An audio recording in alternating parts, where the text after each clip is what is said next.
Hey guys, tonight we journey through the brutal, shimmering landscape of a salt desert, specifically through the eyes, or rather, the stomach, of a Chinese scholar exiled to this unforgiving place centuries ago. Imagine the sun beating down, reflecting blindingly off the endless white crust, the air thick with the scent of something ancient and mineral.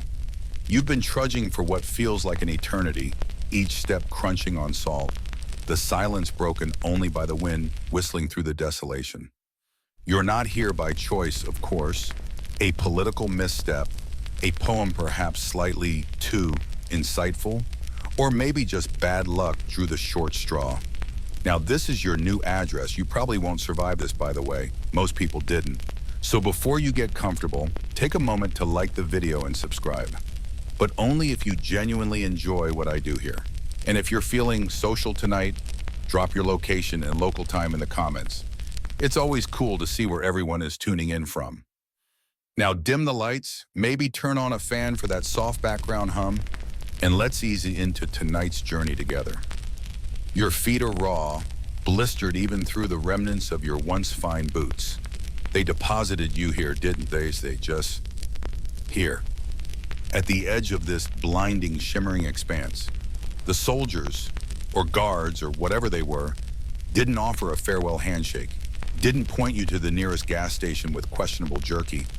They just left.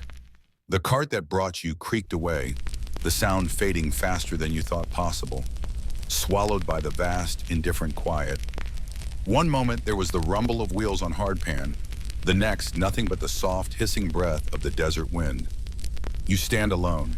Utterly, terrifyingly alone. This isn't your idea of a vacation home.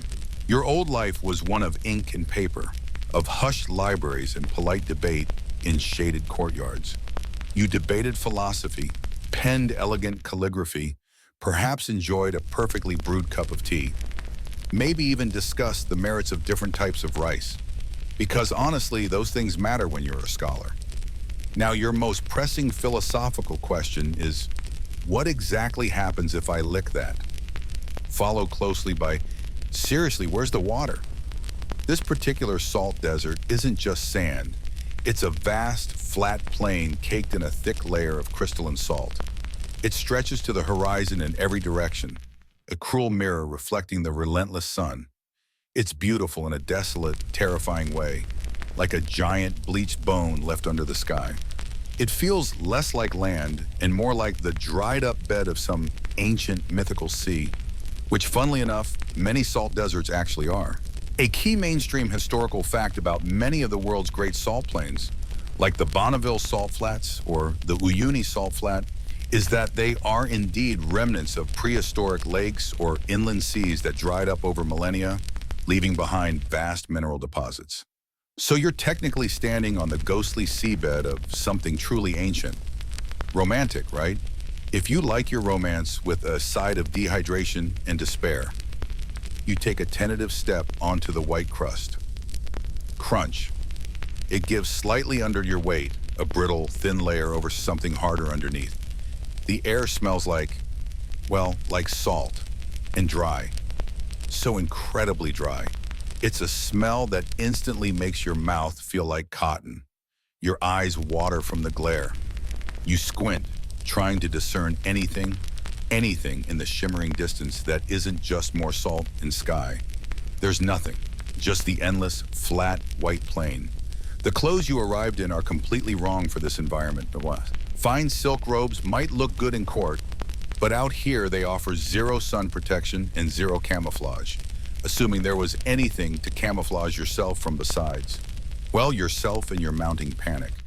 You pat down your pockets, a futile gesture. A few dried ink sticks, useless. A small brush, also useless. A half-eaten dried persimmon you'd forgotten about. Ah, now, that's a find. You look at it, debate eating it immediately, then stash it away. Survival instinct kicking in, perhaps. Or maybe you're just saving it for a truly special occasion, like finding a functioning water fountain. You turn back the way you came. The tracks of the cart and horses are already fading, being scoured by the wind and sun. There's no path back. The message is clear. You are here now. This is your home. And home just became synonymous with existential threat. The silence presses in, heavy and absolute. Back in the city, there were always sounds. The chatter of people, the cries of vendors, the distant temple bells. Here, the silence feels louder than any sound you've ever heard. It's the sound of nothingness, the quirky tidbit for this desolate scene.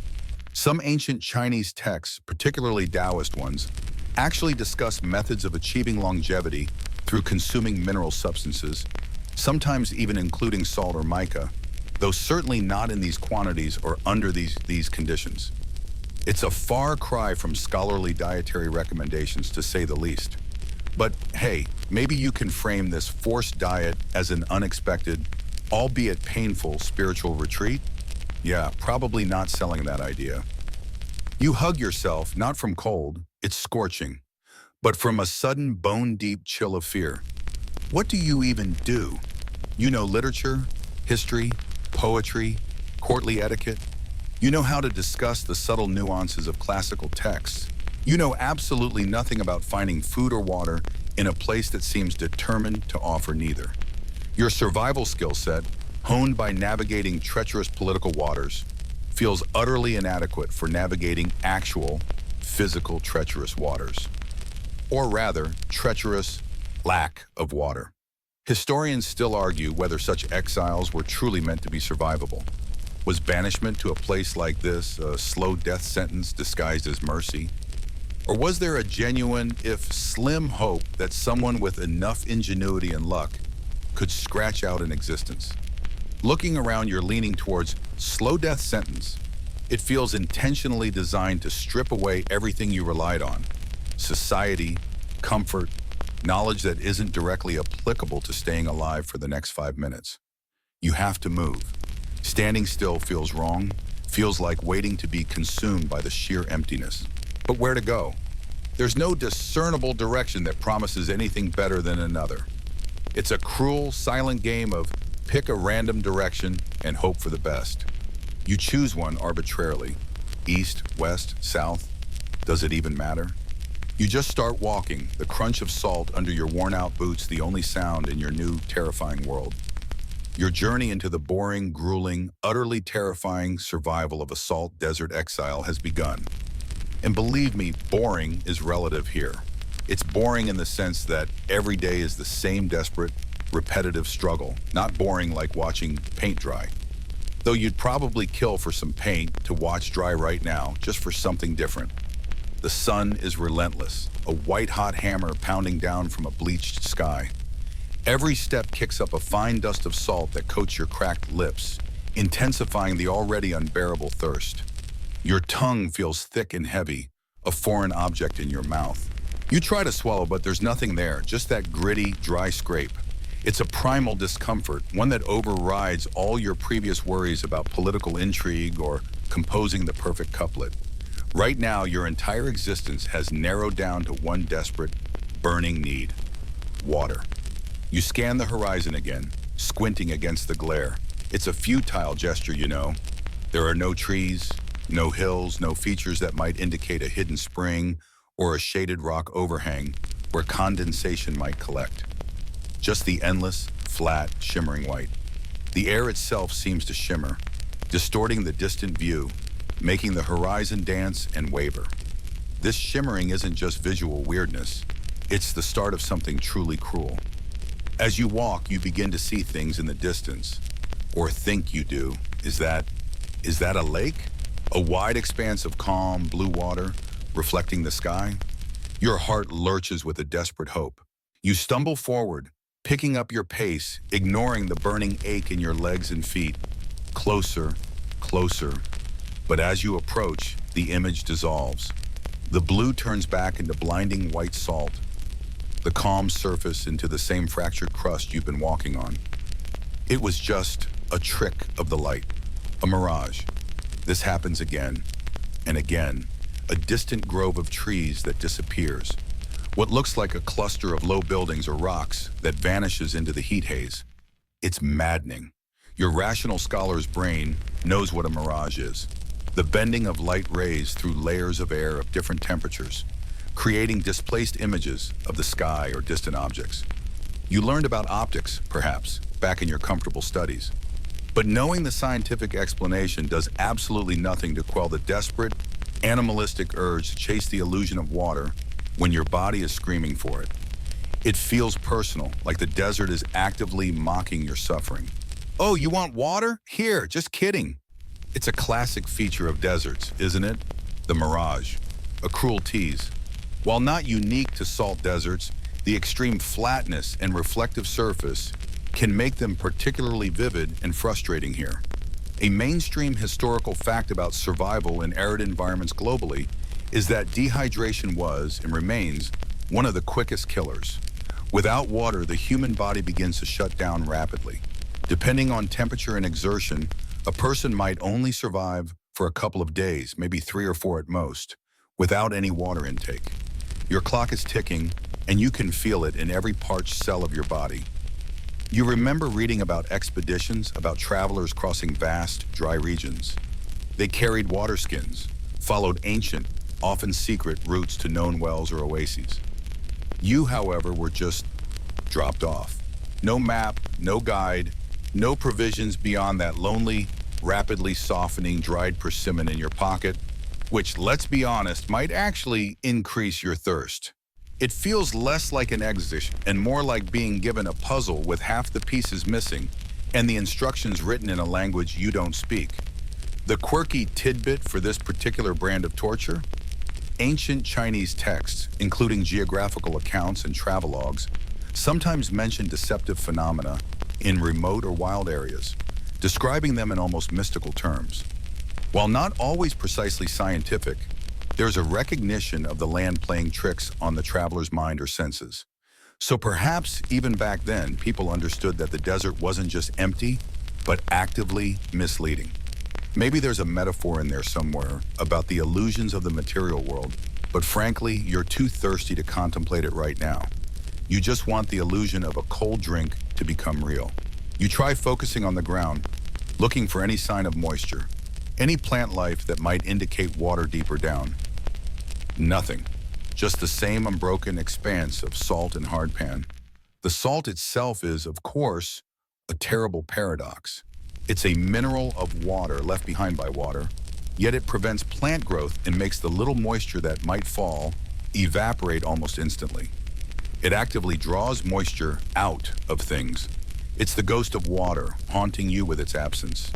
You recall snippets of knowledge, survival tales passed down through servants or told by travelers, things about dew collection, about digging for water, about following on all animals. But there are no animals here, not that you can see or hear. The silence is still absolute. In digging, the crust is hard, and beneath it, you suspect, is just more dry, compacted earth and salt. You don't have a shovel, just your rapidly weakening hands. The idea of digging sounds exhausting, and frankly, terrifyingly pointless. Historians still argue whether the specific locations chosen for certain types of banishment were selected purely for political isolation, or if their environmental harshness was an intentional, perhaps even primary component of the punishment. Was the difficulty of finding water a known, accepted mechanism of control, a way to ensure few returned? Or was it simply a consequence of sending problematic individuals to remote, undesirable territories, and their survival struggles were just an unfortunate side effect? Looking at this vast, empty, waterless plain, you're inclined to believe the former. This feels deliberately difficult. You stumble, catching yourself on outstretched hands that immediately sting from the salt crust.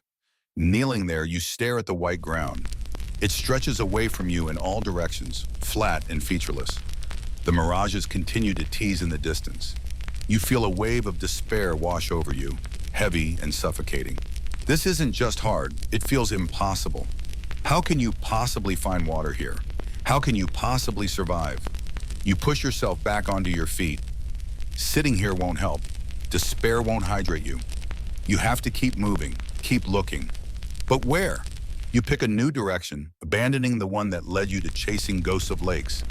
West this time, maybe? Or was it south? You've lost track already. The sun is high now, directly overhead, offering no shadows, no respite. The crunch of salt under your boots is the only sound, a constant, grating reminder of your predicament. Step, crunch. Your thirst is a physical pain now, a tightening in your throat and chest. The search for water has begun in earnest, and the desert seems determined to show you just how boringly, relentlessly difficult it plans to make it. It's a marathon of monotony and dehydration, and you're only just starting the first mile.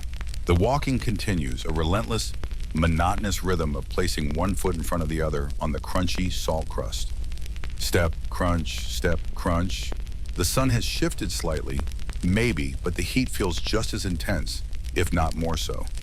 You tried walking in a different direction, then another, following some vague, instinctual pull, but each path leads only to more of the same shimmering, empty horizon. The mirages are still there, less frequent now, maybe, or maybe you're just trying harder to ignore them. Your brain is getting tired of being lied to. The thirst isn't just a feeling anymore. It's a physical presence. It's a thick, rough fur coating the inside of your mouth. It's a constant, dull ache behind your eyes that's starting to throb. Your skin feels tight, pulled taut over your bones, and you've stopped sweating entirely. Which, while perhaps sounding efficient to a particularly boring survival manual writer, is actually a terrible sign.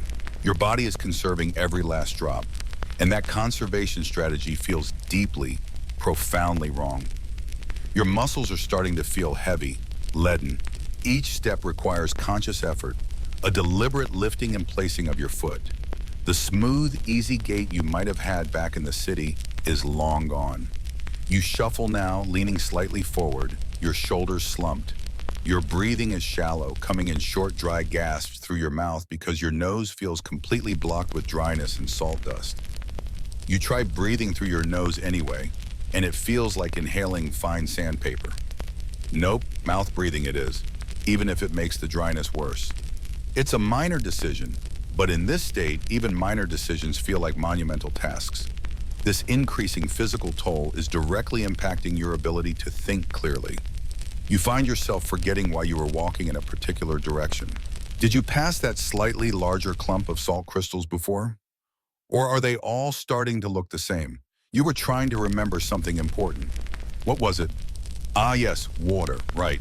The most important thing. But focusing on how to find it, on planning, on strategizing, it feels like trying to sculpt ice in a furnace. Your thoughts melt away before you can solidify them. You might try digging a small hole, just to see. You drop to your knees, the salt stinging again, and scrape feebly at the crust with your hands. It's hard, resistant. After a few minutes of painful, frustrating effort, you've barely made a dent, maybe a few inches down, just dry, compacted earth and salt below the surface. It's a futile gesture, born more of desperation than any real hope. It costs you precious energy you don't have to spare and yields absolutely nothing. Another failed attempt, adding to the growing pile of discouragement. This decline in cognitive function due to dehydration is a well-documented phenomenon. A mainstream historical fact applicable across many survival scenarios, not just salt deserts. As the body loses fluids, blood volume decreases, impacting circulation, including to the brain. Studies, both historical and modern, show that even mild dehydration can impair concentration, short-term memory, and decision-making. As dehydration worsens, confusion, disorientation, and irrational behavior become common. So, while you might have been a brilliant scholar a few days ago, right now your brain is running on critically low battery power, making you considerably less brilliant and arguably less likely to survive. The quirky tidbit here? Some ancient Chinese medical texts and philosophical writings discuss the balance of fluids and vital energy within the body and how their depletion could affect both physical health and mental clarity, sometimes linking it to the drying effects of certain environments or emotional states. While not framed in terms of modern understanding of electrolytes and plasma volume, there was an awareness that the body's internal moisture level was intrinsically linked to both physical well-being and the ability to think and perceive the world accurately. So perhaps your ancestors understood, in their own way, exactly why you're starting to feel so fuzzy. You might remember a vague tale about travelers chewing on pebbles to stimulate saliva. You pick up a small, smoothish salt crystal and put it in your mouth. The initial reaction is a sharp, intense saltiness that makes your eyes water, which is ironically slightly moist. But then it just makes your mouth feel even drier, drawing out what little moisture is left. You spit it out, adding another tiny spot of dampness to the endless, dry landscape. Another bad idea, another sign your judgment is compromised. See, pebble chewing? Really? What were you thinking? That's definitely the dehydration talking. Historians still argue whether certain extreme physical or environmental stressors were understood in detail by ancient authorities as tools of control or punishment, beyond their obvious effect of isolation. Was the specific, debilitating effect of dehydration on a person's will and reason a known factor in choosing such locations for exile, making escape or further descent less likely? Or was it simply accepted that difficult places were difficult, and the nuances of how they broke a person down were secondary to the primary goal of removing them from the political center? You lean back against a small, firm dune of consolidated salt, catching your breath, and the answer feels pretty clear. This level of misery feels less like an accident and more like designed. You close your eyes for a moment, trying to summon strength, trying to push back against the creeping feeling of despair and the dull ache in your head. Even just resting for a few seconds feels like a relief, but you know you can't stay here. Staying means giving up, and giving up means, well, you know what it means. You need water, and you need to find it before the confusion gets worse, before your legs won't carry you anymore, before the boring, relentless desert wins this incredibly slow, incredibly uncomfortable battle. You push yourself up again, the effort sending a wave of dizziness through you. The sun still glares down, the salt still stretches endlessly, and the search continues. Now burdened not just by thirst, but by the slow, insidious breakdown of your own body and mind. Each step is a battle against physics, against your own failing physiology, and against the mind-numbing sameness of your surroundings. The dizziness fades slightly as you push yourself upright, or maybe you just get used to it. The sun feels like a physical weight pressing down on your skull, and the glare off the salt is blinding. You squint, trying to find some break in the endless white and pale brown, anything that might offer a sling of shade. A small rise? A slightly larger cluster of salt crystals that might just block a fraction of the sun? Anything feels better than standing exposed like a lonely saltine cracker under a magnifying glass.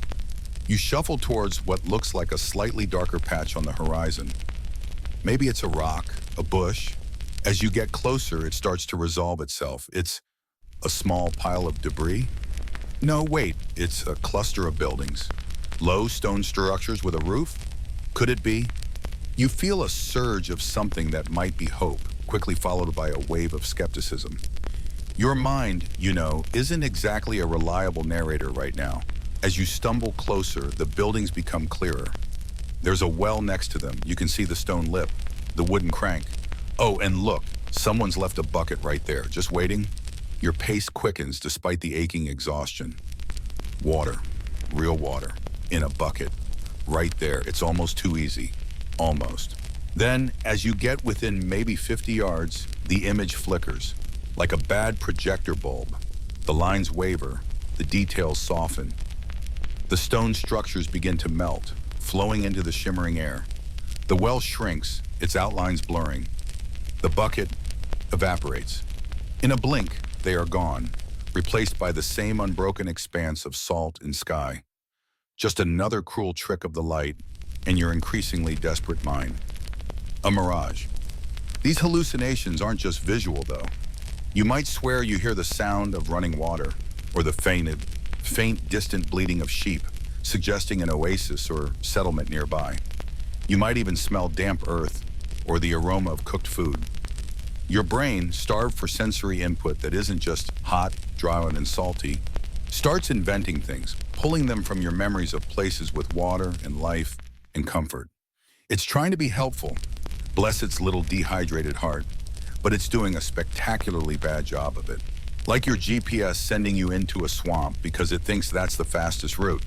Trying to seek shelter from the sun in an environment utterly devoid of it, And then having your brain conjure up visions of the very things you need most is a classic and incredibly frustrating symptom of severe dehydration and heat stress.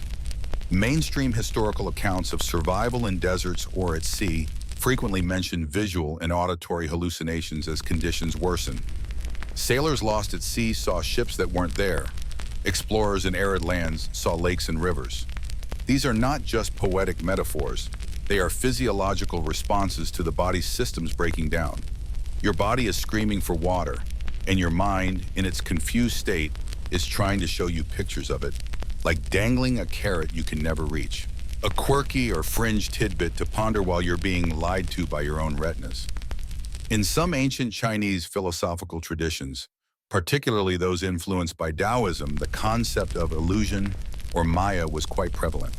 They discussed how perception could be misleading, how the world we see might not be the true reality, and how seeking what seems real can lead you astray if you aren't grounded in fundamental principles or inner clarity. While they certainly weren't talking about physiological dehydration causing mirages in a salt desert, there's a faint echo here, isn't there? The external world is presenting false realities, and your internal state makes you vulnerable to believing them. Stay grounded. Oh wait, no ground, just salt. And clarity is long gone. You might try sitting down anyway, even though the shelter vanished. Just lowering yourself to the ground feels like a small act of defiance against the endless standing and walking. The salt is still hot beneath you, even through your thin clothing. You pull your knees up to your chest, trying to make yourself smaller, trying to shield your face from the glare. You could try covering your head with your robe, creating a tiny dark tent.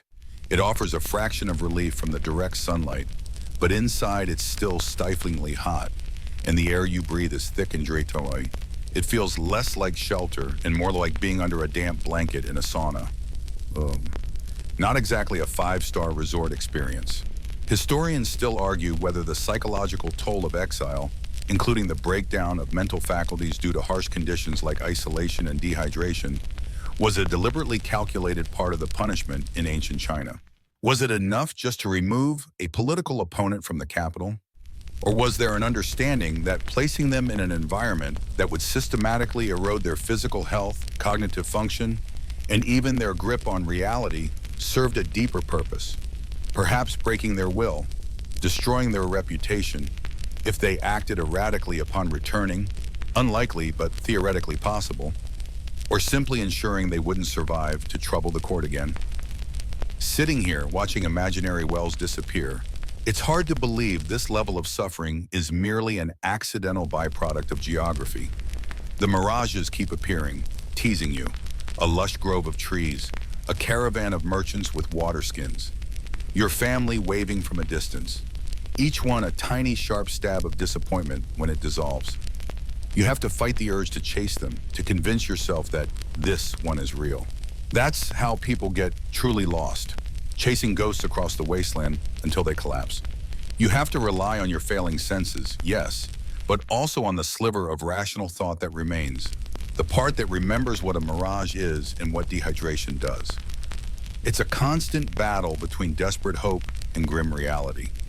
You can't stay here under your makeshift, suffocating robe tent forever. The brief, inadequate rest has done little. The thirst is still a monstrous presence. The ache behind your eyes has intensified into a pounding drum. And the mirages, even when you ignore them, are a constant, irritating distraction. You have to get up. You have to keep moving. But where, Bedouin? Your sense of direction is unreliable. Your mind is playing tricks, and every direction looks exactly the same. You push yourself up again, the salt crunching under your feet. The sun glares down, unforgiving. And the silent, boring desert waits for you to decide which illusion to ignore next. Or maybe, just maybe, find something real. You push yourself back onto shaky legs, the salt crunching underfoot like brittle ice. The sun is relentless, a flat, white disk in the washed-out sky. You ignore the shimmering edges of your vision, the lingering phantom scent of water that isn't there. You have to keep moving. But where? Anywhere seems the same. Right foot, left foot. The goal isn't really reaching anywhere anymore. It's just putting one foot in front of the other to stave off the final heavy surrender. As you trudge along, eyes mostly downcast to avoid the blinding glare, you start to notice tiny details in the monotony. Not mirages this time, but actual things. The salt isn't uniformly white.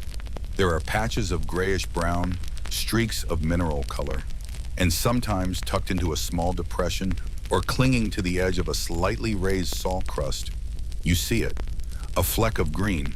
It's not a bush, it's barely a plant. Maybe an inch or two tall, gray-green, with tiny waxy leaves. It looks utterly miserable, like it's perpetually holding its breath. You stop and crouch down, wincing at the effort. You poke it gently with a finger. It's tough, rigid. It doesn't bend easily.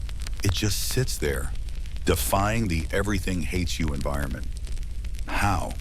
How does this tiny thing survive here? The ground is practically pure salt, dry as bone, baked under a sun that would kill most plants in hours. It must have roots that go incredibly deep, searching for any trace of moisture. Or maybe it's incredibly efficient at storing the little water it gets from the rare dew or rain. It's probably a halophyte, a salt-loving plant, though loving seems like a strong word for something that looks this stressed out. It's more like stoically enduring. You find another one a bit further on, and then another. They are scattered incredibly sparsely, like tiny, lonely survivors in a vast white ocean of death. Seeing them is something. It's not hope, not really. They don't offer shade, food, or water. But they are life. A reminder that survival, in its most stubborn form, is possible even here. They are the botanical equivalent of that one person who insists on wearing shorts in winter. Utterly baffling, but somehow they make it work. You keep walking, scanning the ground now with a little more focus. You might spot tiny insects scuttling across the salt. Small, dark beetles, perhaps, or ants following invisible trails. They move with a desperate urgency, darting from one tiny patch of shade, like a pebble or a larger salt crystal, to the next. Where do they get water? From the plants? From dew? Do they eat the plants? It's a whole miniature ecosystem of, how are you not dead yet, right here at your feet. Witnessing this sparse, tenacious life is a classic experience for anyone trying to survive in seemingly barren landscapes. Mainstream historical accounts from explorers, shipwreck survivors, and even soldiers lost in arid regions often describe the profound psychological impact of finding even the smallest signs of life. An insect, a bird, a single hardy plant. It breaks the terrifying monotony of desolation and confirms that existence is possible in this place, even if barely. It's a small, almost pathetic comfort, but in this environment, you take what you can get, like finding a single, slightly stale cracker at the bottom of an empty pantry, a quirky or fringe tidbit about life in extreme salt environments. Did you know there are microscopic organisms, like certain types of archaea and bacteria, that don't just tolerate incredibly salty conditions, but actually require them to live? They are called halophiles, salt lovers. Some of them are responsible for the pink or purple colors seen in highly saline lakes and salt flats around the world.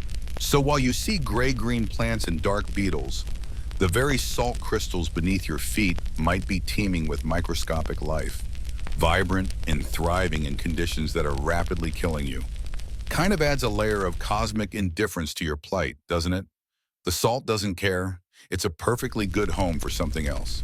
You might even see a small lizard, quick as thought, darting under a rock or into a crack in the salt crust. They are masters of heat regulation, often active only during the cooler parts of the day, which out here probably means slightly less fatally hot. They burrow into the ground, use rocks for shade, and get moisture from their food, usually insects. You watch one vanish, a flash of dusty scale against the white. It feels like seeing a ghost, except this one is definitely real, and much better at this whole survival thing than you are. You briefly consider trying to catch it for food, but it seems too fast, too small, and frankly, the effort feels monumental compared to the potential calorie gain. Probably full of salt anyway. Historians still argue whether ancient Chinese scholars or common folk who found themselves in exile in these remote, harsh regions possessed any practical knowledge of identifying and utilizing the extremely limited flora and fauna for survival. Were there oral traditions, written texts, or was survival primarily a matter of luck, prior experience, perhaps from military campaigns or trade journeys, and sheer endurance? You certainly don't recall any dusty scrolls back in the capital detailing edible salt desert weeds or how to milk a beetle for water. Your academic pursuits, while impressive in their own context, did not include extreme arid zone foraging 101. Looks like you're going to have to figure this out as you go, assuming there's anything here to figure out. The few signs of life you encounter are small, tough, and self-sufficient. They aren't a lifeline for you, they are just there, existing. A quiet, persistent refusal to die in a landscape determined to claim everything. They highlight your own fragility, your complete reliance on external resources that are nowhere to be found. Unlike these plants and insects, you weren't designed for this. You need potable water, shelter from the sun, food that isn't a tiny bitter leaf or a lightning-fast lizard. You are a soft, vulnerable creature in a hard, unforgiving place. You stand up again, leaving the hardy little plant to its struggle. The sight of it and the few other fleeting signs of life has done little to alleviate your physical suffering. But it has broken the absolute psychological dominance of the inanimate salt and sky. There are things living here, barely, struggling, just like you. The shared struggle is a thin, cold connection, but it's something. You turn back to the endless white horizon, the sun beating down. Time to keep looking for, well, anything that actually helps. You keep walking, the rhythmic crunch of salt under your battered shoes, the only sound apart from the wind, which is less a breeze and more a hot, dry sigh that just pulls moisture from your skin. Your muscles ache, a deep, dull throb that settles into your bones. The sun is still high, still indifferent. You're trying to maintain that fragile connection you felt seeing the tiny plants. The idea that life is possible, but it's hard when your own life feels so precarious. As you trudge on mile after mile, the landscape, which had seemed utterly uniform, begins to show subtle variations. It's still blinding white, yes, but the texture underfoot changes. The perfect crystalline surface gives way in places to a duller, more textured ground. It's not pure salt crystals here. It feels different. You stop, bending over with a groan that seems to echo in the vast emptiness. You look closely. The ground here is cracked, like dried mud. Not mud now, of course, but something that was mud long ago. It's hard, brittle. You scrape at it with the edge of your shoe and it flakes away in thin, dry pieces. Underneath the flaky crust, the ground is still intensely dry, dusty, but it has a darker, more mineral-rich color than the pure white salt. It's layered, like sediment that's settled out of water. This is it. This is proof. This land isn't always dry. At some point, perhaps during a rare rainy season, or fed by a distant temporary stream, water pooled here, it sat, it evaporated, and it left behind this testament to its brief presence. It's a geological whisper from a wetter time. Seeing this, despite the sheer overwhelming dryness all around you now, sparks a flicker of something dangerously close to hope. Maybe there are places where water still collects, depressions that hold moisture longer, or maybe these cracks indicate underground sources. Your rational brain, which is rapidly dehydrating along with the rest of you, knows this is probably ancient history, a geological memory that has no bearing on your current predicament. But the desperate part of you clings to it. Water was here. Maybe it will be again. Maybe there's a hidden pocket, a seep, something the plants were trying to reach. You start looking for more of these cracked earth patches, trying to discern a pattern. Do they form channels? Are they associated with any slight dip in the terrain? You wander off your previous straight path, drawn by these dry ghosts of puddles and streams. You touch the ground again, feeling the rough, cracked texture against your fingertips. It's utterly devoid of moisture, sharp edges catching on your dry skin. It feels like touching disappointment, like finding an empty wrapper where you hope for a snack. These kinds of geological features, dry stream beds, ancient lake beds, mineral deposits left by evaporated water, are actually significant markers in arid environments, and not just for lost scholars. Mainstream historical routes through deserts and arid regions, from ancient trade paths like parts of the Silk Road to military movements, were often planned precisely to intersect with areas known to have seasonal water sources, or even just areas where the geological signs suggested a higher likelihood of finding temporary water or wells. Navigators and guides learned to read the subtle signs in the terrain, recognizing how water shaped the land, even in its absence. For those traversing these lands in ancient times, spotting these signs could be the difference between life and death. Unlike you, who is just looking at cracked dirt and hoping really, really hard. Speaking of quirky or fringe tidbits about salt flats and geology, sometimes under very specific conditions of temperature, change in moisture, even just humidity or rare dew, salt crystals themselves can grow or reform in strange ways on the surface, creating odd patterns or even pushing up pebbles. This phenomenon, sometimes called salt heave or salt efflorescence, can create bizarre temporary formations that look alien or unnatural. Imagine stumbling upon a patch where the salt has formed into delicate, intricate patterns, almost like frozen lace, or pushed stones up into odd positions, all thanks to the subtle physics of crystal growth and water movement on a micro scale. It's a reminder that even in this seemingly dead, static environment, complex, almost imperceptible processes are constantly happening, shaping the ground beneath your feet in weird ways you wouldn't normally notice unless you were stranded out here. Desperately trying to distract yourself from the heat and thirst, you kick at a particularly large, hard piece of the dried mud crust. It breaks with a sharp crack, revealing the equally dry dust underneath. No hidden spring, no pocket of moisture, just more dry dirt. It's like the desert is just showing you old photos of its wetter days just to taunt you. Look, I can have water, just not for you right now when you really need it. You keep scanning the horizon, which is still a shimmering line between the white ground and the pale sky. Are there any changes in elevation? Any distant shapes that might indicate something other than flat ground? Your vision is starting to blur again at the edges. The sun is relentless, pounding down. Every movement feels heavier than the last. You stumble, catching yourself on your hands, which land heavily on the hot, salty crust. It stings the tiny cracks in your skin. Everything stings. Historians still argue whether detailed geological knowledge, beyond basic observation of landmarks and water signs, was formally taught or recorded among ancient Chinese scholars, or was primarily the domain of those with practical experience, like merchants, soldiers, or local guides who regularly traverse these marginal lands. Did intellectuals in the comfortable capital have access to maps or texts that describe the specific hazards and subtle landscape features of the salt deserts where people were exiled?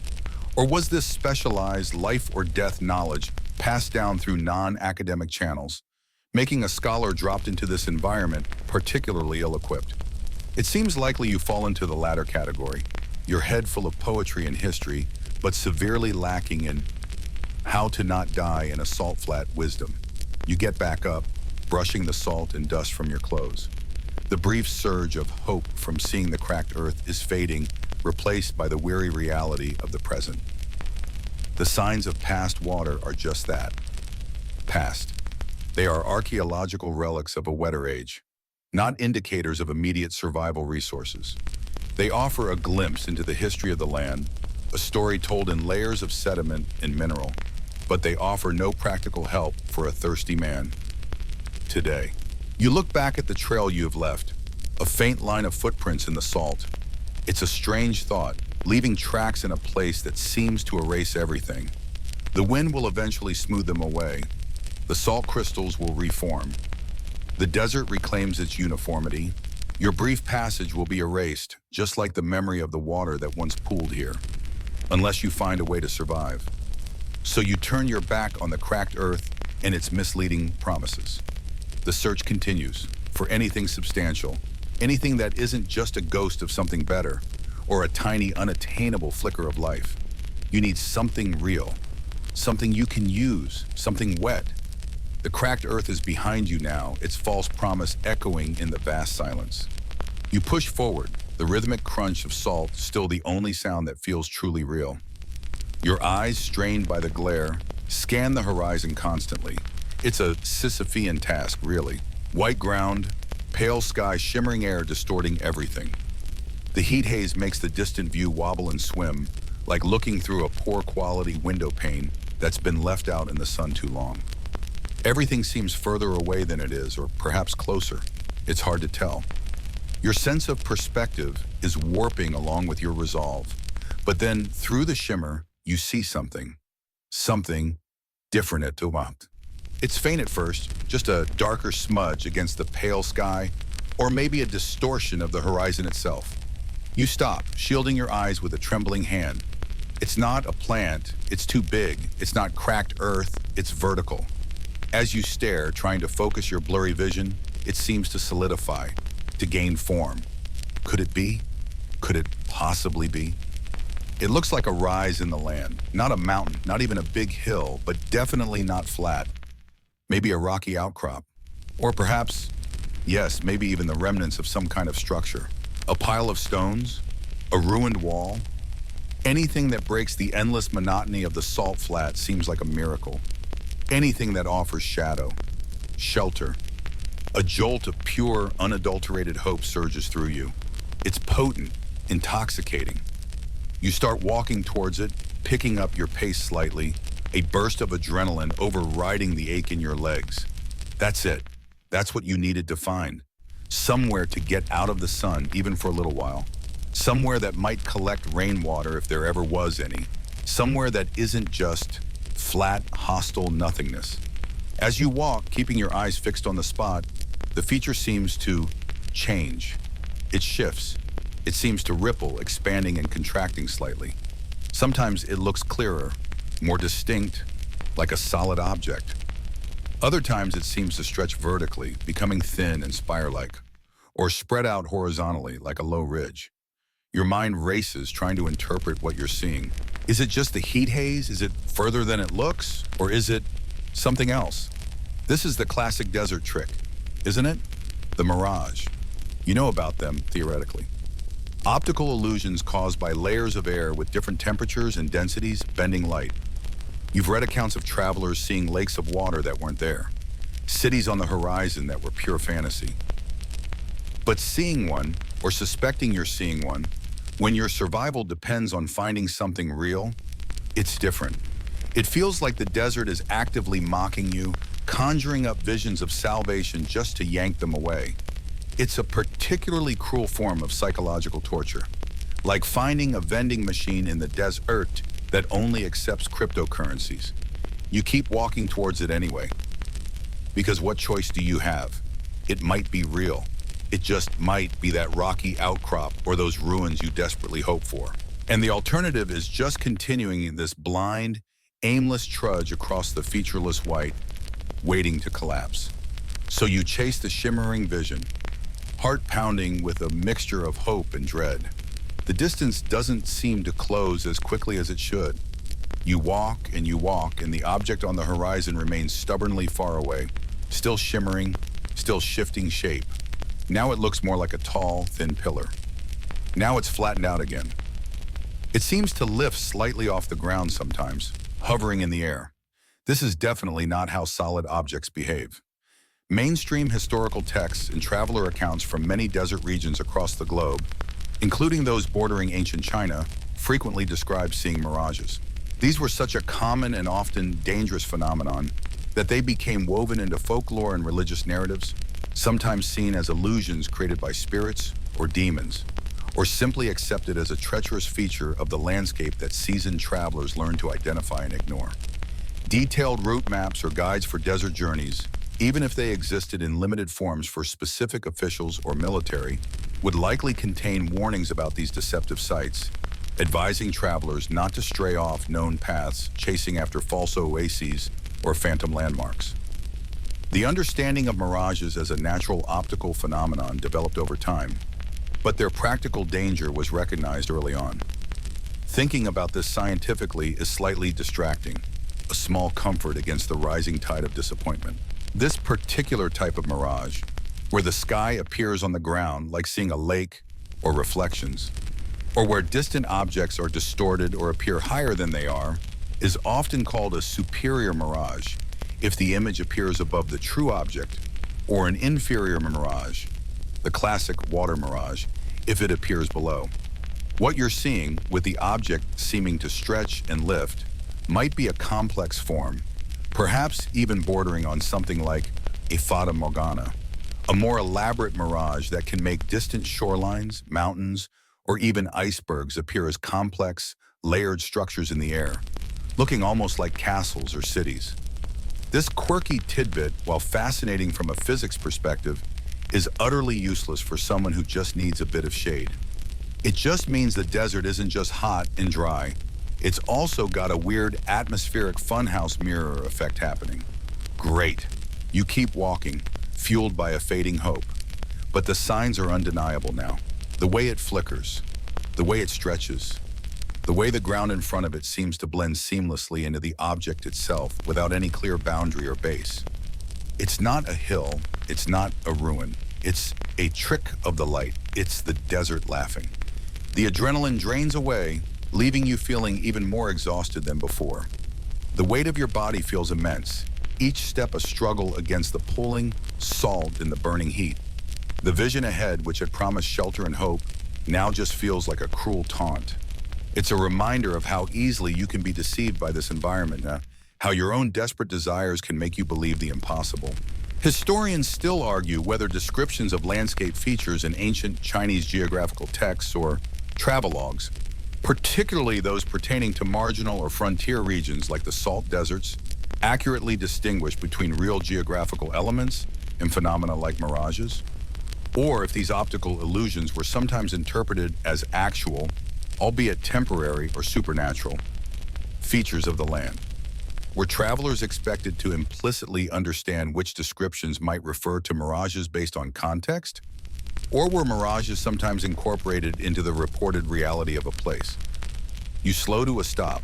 The shimmering object ahead, the supposed shelter, now looks less like anything solid and more like just a ripple in the air, a distortion of the distant horizon. It fades, it reforms, it twists. It's a ghost, a beautiful, terrible, energy-sapping ghost. You've wasted time and precious energy chasing something that wasn't there. The crushing disappointment is a physical weight. It settles in your chest, makes it hard to breathe. You look back the way you came, just endless white. You look ahead, just endless white, punctuated by that shimmering lie. The sun beats down, the silence presses in. There is no shelter, there is no relief. Not yet. You turn away from the fading mirage, forcing yourself to resume the slow, steady trudge. The hope it briefly ignited is extinguished, leaving behind a cold, hard lump of reality. Back to basics, back to putting one foot in front of the other, looking for something, anything that is solid, real, and potentially useful. The deceptive nature of the desert is a harsh lesson, one learned now not from a book, but from the weary, burning ache in your own body. The ghost of the mirage finally dissolves completely behind you, leaving nothing but the unbroken glare of the salt flat. The brief surge of adrenaline and hope has evaporated, replaced by a dull ache and the heavy weight of exhaustion. You keep walking, the slow, relentless pace resumed. Left foot, crunch. Right foot, crunch. The sound is hypnotic, maddeningly consistent. Your eyes are no longer scanning the far horizon. They're focused on the ground directly in front of you, searching for anything at all that is solid, real, and not just more salt. And then slowly, almost imperceptibly at first, you start to see them. Not in abundance, not in patches, but single isolated specks of something different. Something dark against the blinding white. Small, incredibly tough-looking plants. They are scattered widely, requiring constant vigilance to spot. They don't grow in clusters. Each one seems determined to claim its own little patch of misery entirely for itself. They are low to the ground, hugging the surface as if afraid of the wind, or maybe just too weary to stand tall. Most are spiky, covered in sharp thorns or tough, needle-like leaves designed you imagine, purely for self-defense against anything foolish enough to try and eat them. They are shades of gray-green, dusty brown, sometimes a paleo washed-out purple, colors that blend into the general drabness of the landscape rather than standing out. You approach one cautiously. It's a small, wiry shrub, no more than a foot tall and twice as wide, its branches gnarled and twisted as if it has spent a lifetime battling the elements. The leaves are tiny, thick, and feel almost leathery. There's a single desiccated flower head on one stem, a brittle reminder of a brief, perhaps never experienced bloom. You poke at it tentatively with a finger, immediately pricked by a sharp spine. Yep, definitely not friendly. Despite their hostile appearance, these plants represent a fundamental shift in the landscape. However subtle, they mean life exists here. Hard, stubborn, defiant life. And where there is life, there might be possibilities for your own. This is the next stage of survival thinking, evaluating the environment for resources. You start consciously looking for these plants, not just for visual relief, but with a purpose. Can you eat them? That's the most pressing question. Your hunger is a constant, gnawing presence, but they look so unappetizing, so tough and spiky. Instinct screams caution. Eating the wrong thing out here could be a death sentence, far worse than going hungry for a bit longer. You remember dimly hearing about foraging rules. If you don't know what it is, don't eat it. But desperation can make you consider breaking rules you swore you'd uphold. You eye a small, reddish berry on one plant. It looks plump, but also suspiciously shiny, probably poisonous, or maybe just incredibly bitter.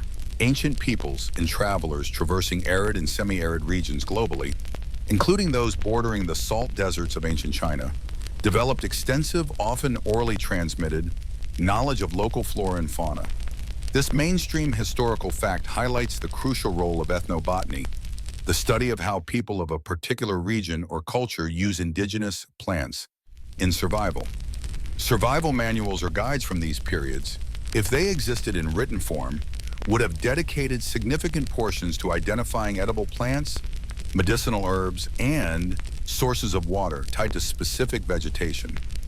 Successful passage through harsh environments was often dependent on the expertise of guides or elders who held generations of accumulated wisdom about which thorny bush might yield an edible root or which seemingly dead plant held moisture. Without that inherited knowledge, you are starting from scratch, trying to read a language written in spines and desiccated leaves.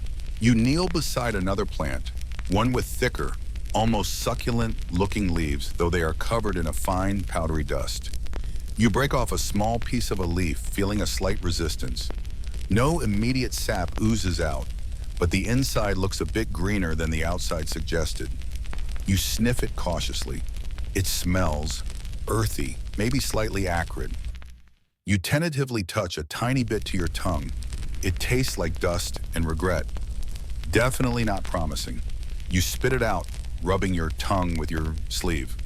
Okay, eating them raw might be out. What about water? Do any of these plants store water? Some desert plants have incredibly deep root systems to tap into underground moisture, or they might store water in their stems or leaves.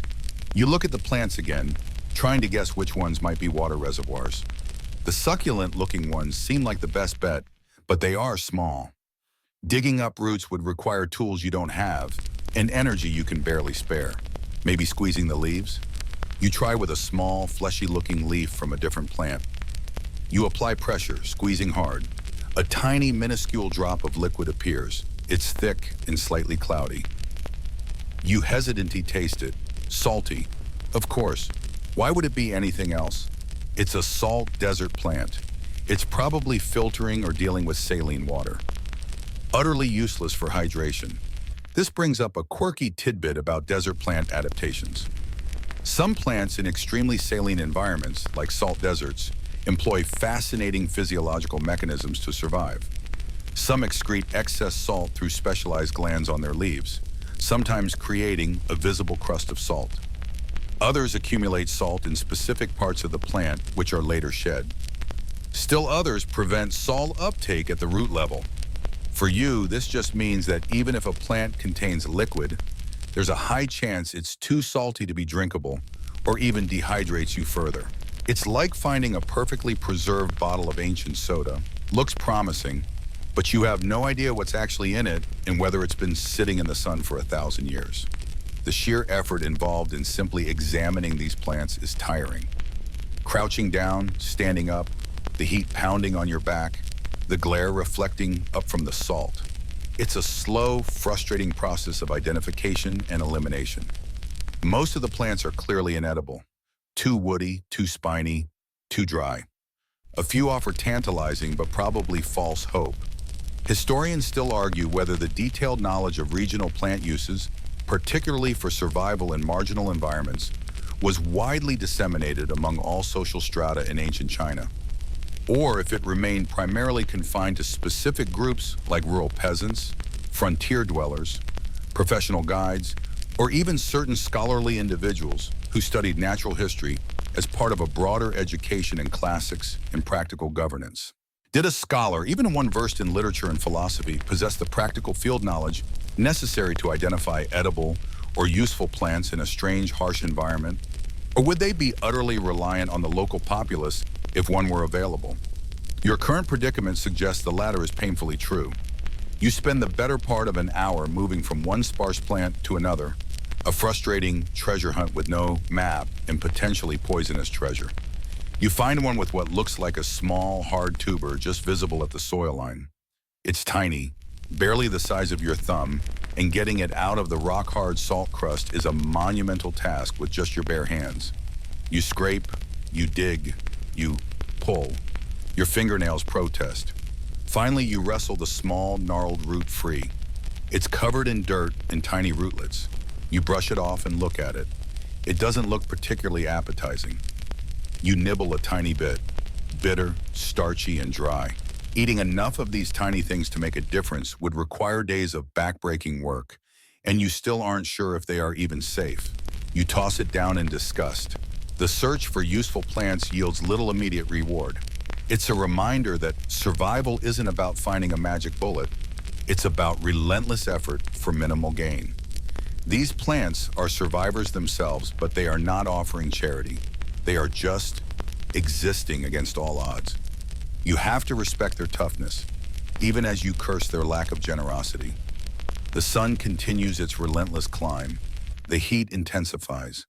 The brief distraction of the plant search fades, leaving you once again facing the vast, empty expanse. You've looked, you've prodded, you've even tasted. And for now, the plants of the salt desert offer little but scratches in salty water.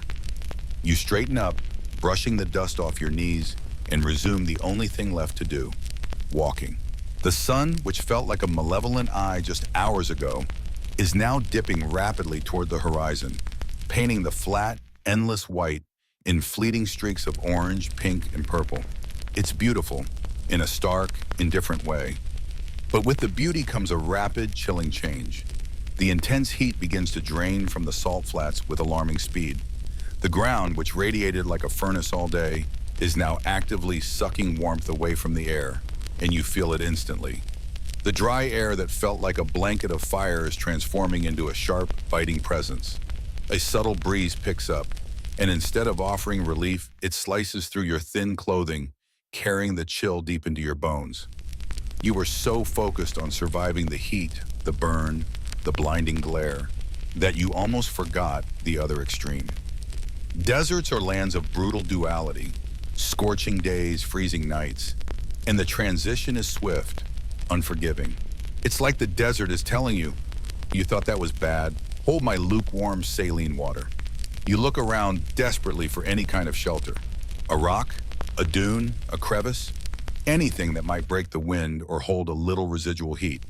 But there is nothing, just the vast, flat, unbroken expanse of salt and the scattering of low, thorny plants you examined earlier, offering less cover than a particularly unenthusiastic snail.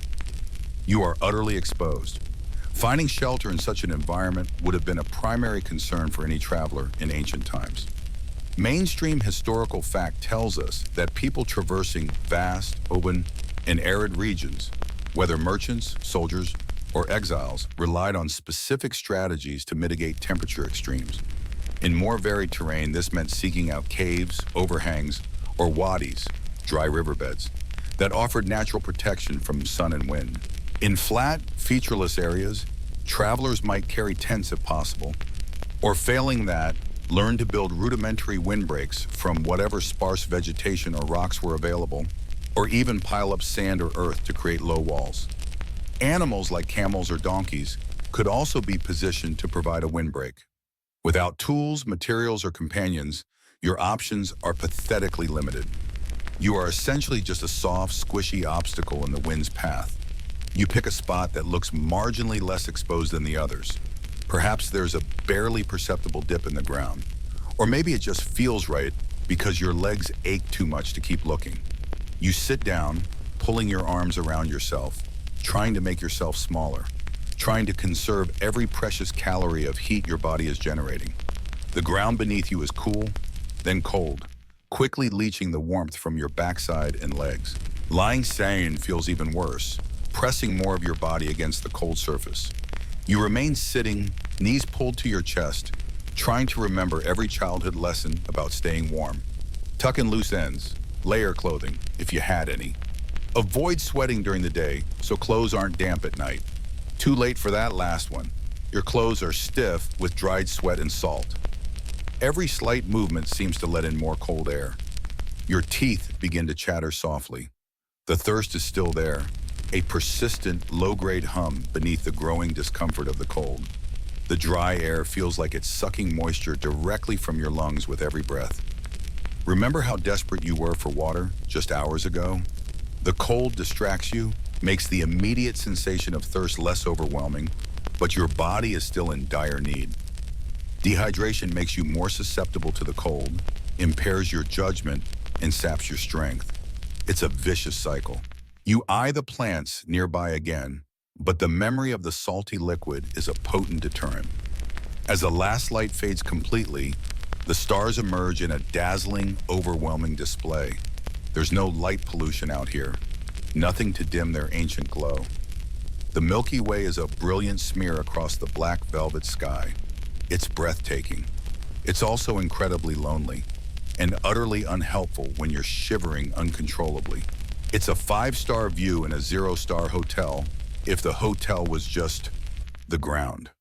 A quirky tidbit about desert nights.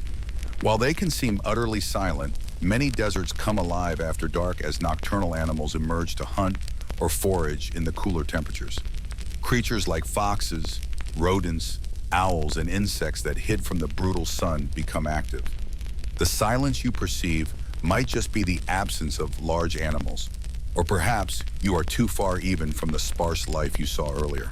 Or maybe your own discomfort is drowning out the subtle sounds, the scuttling of a beetle, the rustle of a dried leaf, the distant cry of a bird. Sometimes in certain deserts with the right sand composition, temperature changes can even cause the sand grains to vibrate, creating a low hum or singing sound, though that's unlikely on a salt flat. The only sound you can clearly hear is the wind whistling over the flat surface and the rhythmic, unwelcome sound of your own shivering. Sleep is elusive. Every time you start to drift off, a particularly cold gust of wind whips across you, or an ache in your joints flares up, or the sheer discomfort of the hard, cold ground jolts you awake. Your muscles tense against the cold, demanding energy you don't have. You shift positions constantly, trying to find a slightly less miserable angle, but there isn't one. Lying on your side offers marginal protection for your front, but exposes your back. Curling into a ball feels warmest, but is impossible to sustain for long.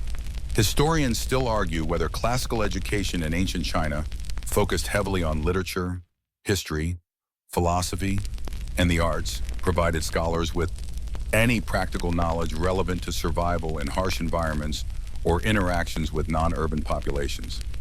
While some texts might mention geography or natural history in broad strokes, the detailed, life-saving information about foraging, shelter building, or navigating by stars in unfamiliar territory was likely the domain of commoners, frontiersmen, or specialized guides.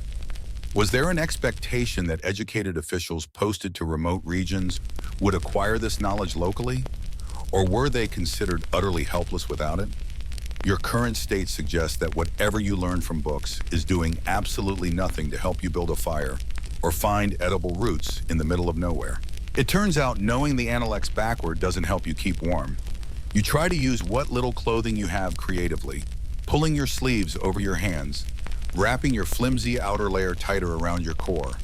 It feels like trying to stop a tidal wave with a teacup. The cold is relentless, seeping into your core. You clench your jaw to stop it from rattling. You think about the warmth of a fire, the comfort of a roof over your head, the simple luxury of being able to stretch out without immediately feeling the cold ground. These thoughts are not comforting, they are torture. You miss your warm bed back in the capital. You even miss the drafty study. The hours crawl by. The stars arc slowly across the sky. The wind ebbs and flows, sometimes dropping to an unnerving calm, sometimes gusting fiercely. You try closing your eyes, focusing on your breathing, trying to enter some kind of meditative state, perhaps drawing on philosophical teachings about enduring hardship. But your body is screaming its protest too loudly for abstract thought to take hold. You are just a shivering, aching, thirsty animal trying to survive the night. You watch the constellation Ursa Major, the Big Dipper, move across the northern sky, a celestial clock marking the slow passage of time. You know its shape, you know its position relative to Polaris, the North Star. You know how to use it for navigation, if only there was anywhere to navigate to in the dark. It's another piece of theoretical knowledge that feels useless right now, knowing where. North is doesn't make you any warmer. Eventually, a faint gray light begins to appear on the eastern horizon. The stars slowly fade. The wind seems to lessen slightly as the temperature reaches its lowest point just before dawn. Your muscles are stiff and sore, your joints ache, and you feel profoundly, utterly exhausted, despite not having slept.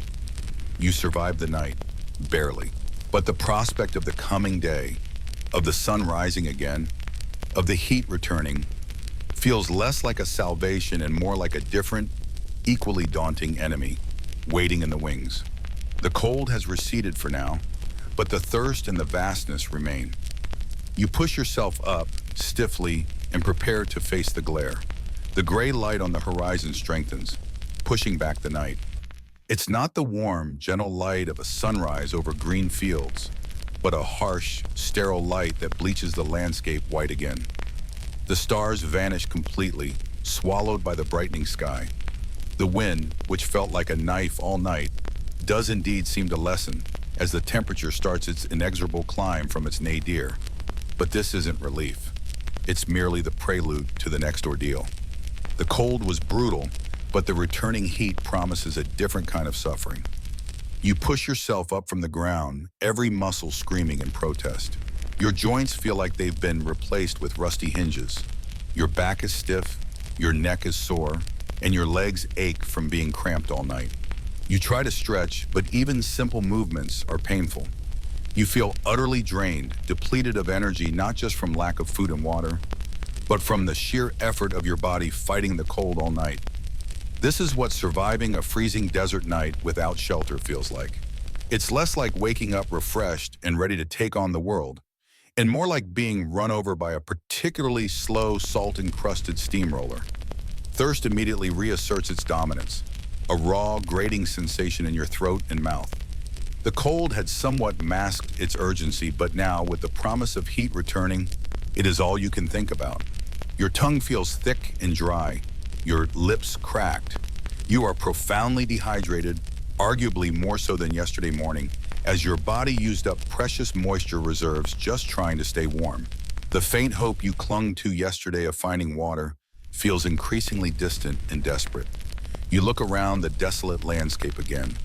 The same endless white salt flats stretch in every direction. The same low, thorny bushes dot the surface like misplaced punctuation marks. The air is still and dry. The sun, a tiny slipless orange disk on the horizon moments ago, is already beginning its rapid ascent, and you can almost feel the heat beginning to gather, poised to descend upon you like a biblical plague. The dread of the coming day's heat is a heavy weight in your stomach, mixing with the physical ache of the night. Yesterday was bad, but you had energy, Today, you are starting from a deficit of exhaustion and pain. The decision of what to do next hangs over you. Do you stay put, conserving energy and hoping against hope that someone might pass by an extremely unlikely scenario in this location? Or do you move, searching for water, knowing that every step drains your limited resources and exposes you further to the elements? Moving seems the only logical option if you want to find water. But moving in this state feels like a death sentence on delay. Staying feels like a death sentence on fast forward. It's a classic survival paradox. The action you need to take to survive is the very thing that is hardest and most dangerous given your current condition. Mainstream historical fact tells us that effective planning was paramount for any journey through dangerous or remote territory in ancient times. This included knowing the terrain, the location of water sources, wells, oases, rivers, the expected weather patterns, and having adequate supplies. For exiled officials or travelers forced off known routes, lack of preparation was a death sentence. Those who survived often did so through immense luck, encountering knowledgeable locals, stumbling upon unexpected resources, or possessing a level of practical resilience not commonly associated with the scholarly class. Your situation underscores this. You are starting without any of the necessary preparation, dumped into an environment utterly alien and hostile to your background. Your eyes scan the horizon one more time, desperately searching for something different, a change in elevation, a darker patch suggesting vegetation, anything that might hint at water. But it's all the same, featureless, flat, blindingly white. The sun is now fully above the horizon, and the glare off the salt is immediate and intense. You squint, shielding your eyes with a hand. The temperature is already climbing noticeably. You remember the salty water you found yesterday. It was a cruel trick, offering the promise of relief, but delivering only increased thirst and discomfort. Is there any chance at all, that if you go further in the direction you are heading, you might find fresher water? A spring? A less saline part of the flat? It's a gamble, a long shot, but staying here means certain death from dehydration. Moving offers a minuscule chance of finding water, at the cost of accelerating your demise if you don't. You weigh the options with a mind dulled by exhaustion and thirst. Survival guides, if you had ever read one, would tell you to prioritize water above all else in a desert. You can survive longer without food than without water. Every step towards a potential water source, however distant or uncertain, is technically the correct strategy, even if it means walking towards something you know you might not reach. It's about choosing the slightly less bad option when all options are terrible. A quirky tidbit about salt flats. Some large salt flats, particularly after rain, can become covered in a thin layer of water, creating a stunning mirror-like effect that reflects the sky perfectly. However, this water is usually shallow and highly saline, evaporating rapidly under the sun and leaving behind the salt crust. While beautiful, this mirrored surface is a mirage of hope, offering no potable water and potentially making navigation even more disorienting by erasing the horizon. It's nature's way of saying, look how pretty death can be.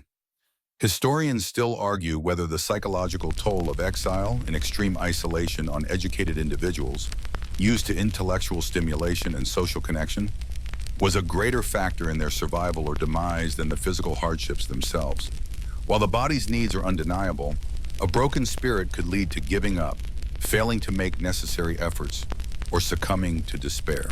Was the ability to endure hardship primarily a matter of physical toughness, or did mental fortitude, perhaps drawn from philosophical or religious beliefs, play a crucial role? Right now, your mind feels too weary to contemplate philosophy. It's focused on the primal urge to find water and escape the heat. You decide to move. Staying feels too passive, too much like simply waiting to die. At least by moving, you are doing something, however futile it might feel. You pick a direction, the direction you were generally heading before you stop for the night. It's arbitrary, based on nothing but the faint hope that maybe there's something that way. There are no landmarks, no paths, nothing to guide you except the relentless sun climbing higher in the sky, already beginning its assault. Every step is an effort. Your legs are heavy, your feet ache. The glare off the salt is punishing, forcing you to squint constantly despite trying to shield your eyes. The air is dry, already warming, and feels like a rough sandpaper against your skin. You can feel sweat beginning to prickle on your skin, a terrible sign as it means losing precious moisture. You try to conserve energy, walking at a slow, shuffling pace, avoiding unnecessary movements. The silence is vast and oppressive. No birds sing, no insects buzz loudly, nothing but the faint sound of your own breathing and the soft crunch of your worn shoes on the salt crust. It's a silence that feels complete and ancient, as if the world was made and then everyone left. It's the kind of silence that makes you feel profoundly, utterly alone, a single fragile creature against an indifferent, enormous landscape. You keep walking. The sun is higher now, its heat a tangible pressure on your head and shoulders. Your thirst is becoming unbearable, a burning agony in your throat. You lick your dry lips, providing no relief. You fantasize about water, cold, clear water, flowing water, rain. The fantasies are delicious and tormenting in equal measure. You check the sky, hoping for a cloud, any hint of moisture, but it is a perfect, pitiless blue. The horizon remains stubbornly flat and empty. The low plants offer no shade, no comfort, no signs of life beyond their own thorny, resilient existence. They are survivors in this landscape, but you are not built for it. Not like this, not without help. You are a fish flopping on the sand, far from the water it needs. You keep walking, one aching foot in front of the other. The sun is high now, a fierce white disk directly overhead, beating down with relentless intensity. The glare off the salt is so intense it feels like physical blows against your eyes, even when squinting. You hold a hand over your forehead, but it does little against the pervasive, radiant heat. Every breath feels like inhaling dry dust, and the inside of your mouth and throat are a raw, parched desert of their own. Hours have passed since you started moving, though time itself seems to have stretched and warped under the heat. The landscape hasn't changed. It's the same flat, white expanse, dotted with the same spiky, unhelpful vegetation. You haven't seen anything remotely resembling water, or a change in terrain, or even a stray animal track. Just the vast, empty, blinding white. You've walked and accomplished nothing but draining your last reserves of energy and increasing your desperate need for water. The physical toll is immense.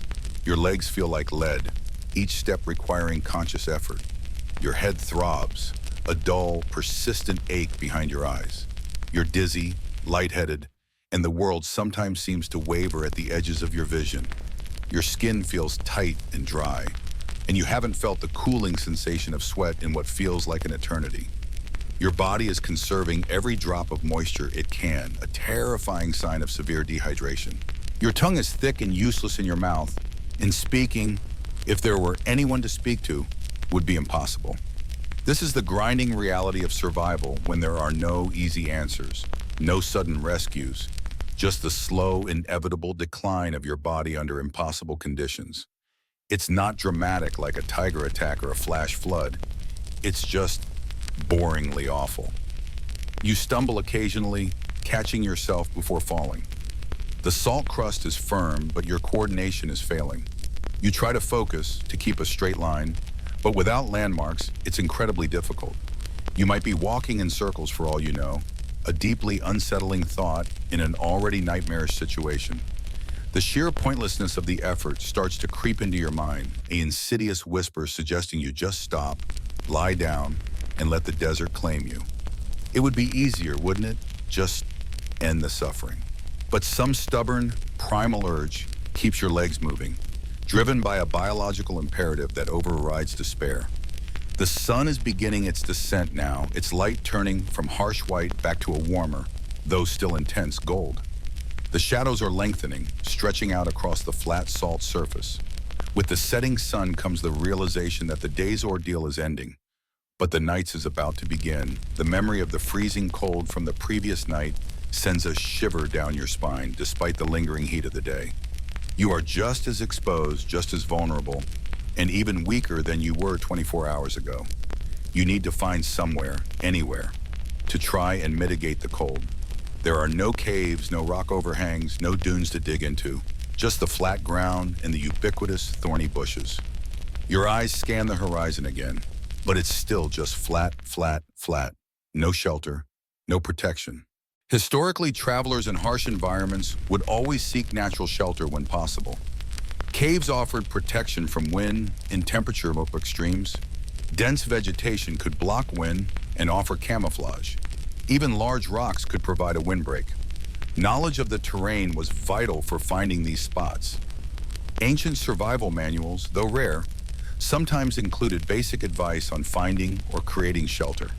The fact that you are standing on an utterly featureless plain, devoid of even a single rock formation, underscores how truly exposed and ill-equipped you are for this specific environment. It's like trying to find shelter in a gymnasium made of salt. You look at the low, thorny bushes. They aren't tall enough to offer any real shade during the day, and they certainly won't block much wind at night. But maybe if you huddle against one or try to pull some of the dead branches around you. It's a pathetic idea, a truly meager attempt at creating shelter. But it's all there is. You shuffle towards the nearest cluster of bushes, wincing as a particularly long thorn catches on your worn trousers. You try kneeling down next to the bushes, assessing their potential. They are sparse, brittle, and incredibly spiky. Trying to pull branches off seems likely to result only in pain and torn clothing, without providing any significant material for insulation or windbreak. Perhaps digging a shallow depression in the salt crust? A slight dip in the ground could theoretically offer a tiny bit of protection from the wind, letting the cold air flow slightly over you rather than directly across your body. You start scraping at the salt crust with your hands. It's surprisingly hard, like compacted snow, but much drier. You manage to loosen a small amount of the salty, granular material, pushing it slightly to create a very shallow hollow. It's not much, maybe a few inches deep at best, barely enough to sink your body into. It feels utterly inadequate against the prospect of sub-zero temperatures and biting wind. You realize how pathetic this effort is. You're essentially just making a small dent in the world's largest salt shaker and hoping that helps. A quirky tidbit: while this salt desert seems lifeless, salt flats in other parts of the world can host unique extremophile organisms, tiny bacteria and archaea adapted to incredibly high salinity. Some can even photosynthesize using pigments that turn the salt flats pink or red. However, these microscopic life forms are not exactly a cheering presence, nor do they offer any practical help with shelter or food. They are just tiny, resilient beings living their best ultra-salty lives while you are distinctly failing at yours. Historians still argue whether the development of complex tools and shelter construction techniques was a primary driver of early human migration into diverse and extreme environments, or if inherent human adaptability and resilience came first, allowing for survival in new places until tools caught up. Did we build shelter because we could, or did the need for shelter push us to build?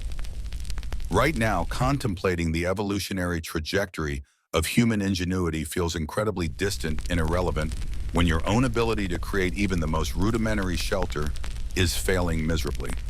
You finish your pathetic scraping, creating a shallow, body-sized trough next to the thorny bushes.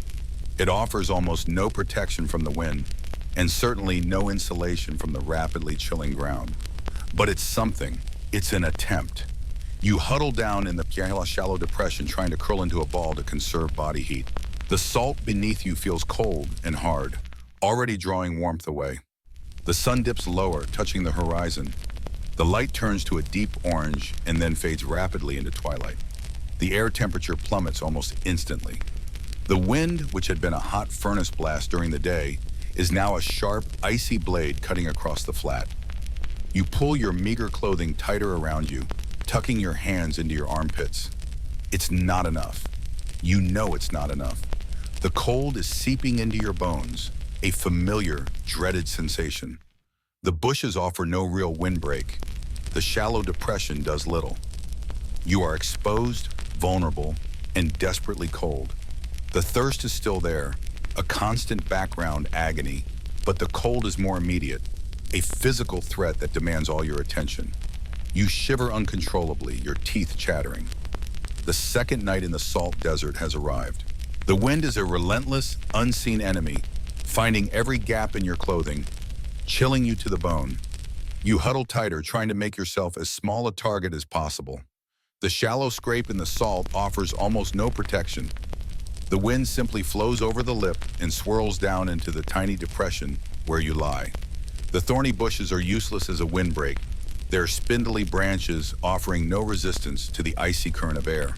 Your jaw aches from clenching your teeth, trying to suppress the violent shivering that racks your entire body. Every muscle is tense, every nerve ending screaming.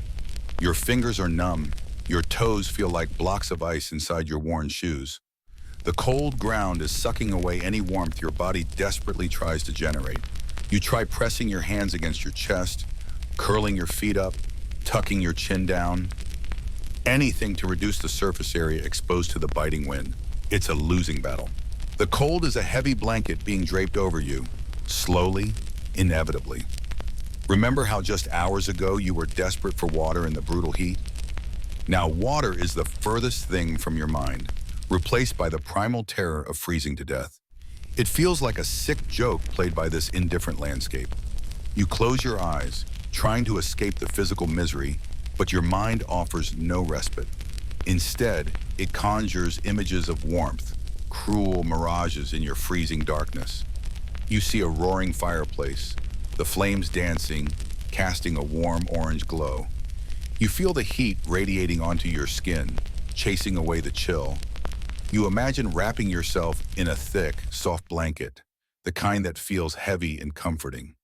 You picture steam rising from a mug of something hot, tea, broth, maybe even coffee, a luxury from a life that feels impossibly far away. These images are so vivid, so enticing that for a moment, you almost feel the warmth. And then the wind whips across your face, a sharp, icy reminder of where you are. And the fantasy shatters, leaving you colder and more miserable than before. Sleep seems impossible, yet your body is screaming for rest. You know that falling asleep when you are this cold is dangerous, that it can lead to hypothermia and never waking up. You fight against the heavy drag of exhaustion, trying to stay alert, to keep moving even slightly to generate warmth. You try rubbing your numb hands together, flapping your arms uselessly. The effort is minimal, and the returns are even less. Historically, human survival in cold climates was profoundly impacted by the development of fire control. The ability to create and maintain fire not only provided warmth and a means to cook food, but also offered protection from predators and the opportunity to craft more effective tools. Evidence suggests early humans, like Homo erectus, were using fire hundreds of thousands of years ago, a technological leap that fundamentally changed our ability to inhabit diverse environments, including colder mountain regions. Without fire, surviving a night like this would have been exponentially harder, if not impossible, for our ancestors. You, unfortunately, are currently operating on a pre-Homo erectus level of cold weather technology. The quirky tidbit here is related to the sheer resilience some people have shown enduring cold. There are documented cases of people surviving incredibly low temperatures for extended periods, often due to sheer grit, or perhaps some physiological quirk. There are also fascinating accounts of indigenous peoples in cold climates developing unique clothing technologies, like layering furs or using specific types of animal skin that trap heat incredibly effectively, far beyond what your basic modern clothing provides. You are essentially wearing the equivalent of a light jacket in Antarctica right now, which, spoiler alert, is not ideal for a good night's sleep. You shift position again, trying to find a less uncomfortable spot, trying to lessen the contact with the freezing salt crust. Every tiny movement is agony for your stiff, aching muscles. Your body is conserving energy, shutting down non-essential functions. Your thinking feels slow, fuzzy.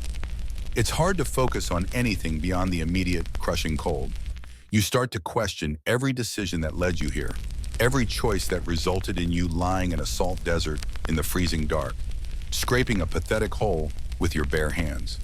Historians still argue whether cold climate adaptation, including things like fire use and tailored clothing, was a more significant evolutionary pressure on early human populations than adaptation to hot, arid environments. Did the need to survive winter drive innovation and population dispersal more than the need to survive droughts and heat waves? Right now, the cold feels like the most significant pressure you've ever faced, making that scholarly debate feel less like an academic exercise and more like a direct question about why evolution didn't give you thicker fur or the innate ability to photosynthesize warmth. You close your eyes again, the dreams of warmth returning, more vivid, more tempting. You are sitting by that fireplace, the heat soaking into you.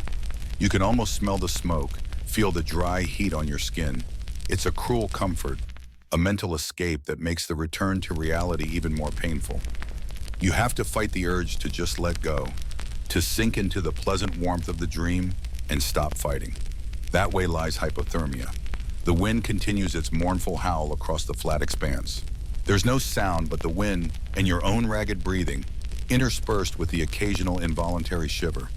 The thirst is still a background hum, but the cold is the main act, the headliner of this misery concert. You try to focus on the fact that the night won't last forever. The sun will rise again, but getting to sunrise feels like an insurmountable challenge, a marathon you have to run while frozen solid. You are just a tiny, fragile speck in this vast, cold, uncaring landscape, and the night feels like it's pressing down on you, trying to extinguish the last spark of warmth you possess. You just have to hold on. Somehow. The sun continues its relentless march across the sky, beating down on your head, making the heat feel like a physical weight pressing you into the salt-crusted ground. You've abandoned any hope of navigation based on direction. West felt wrong, south felt wrong, east just felt like more of the same blinding white. Now you just walk, scanning the oppressive flatness, a desperate, primal instinct driving you forward.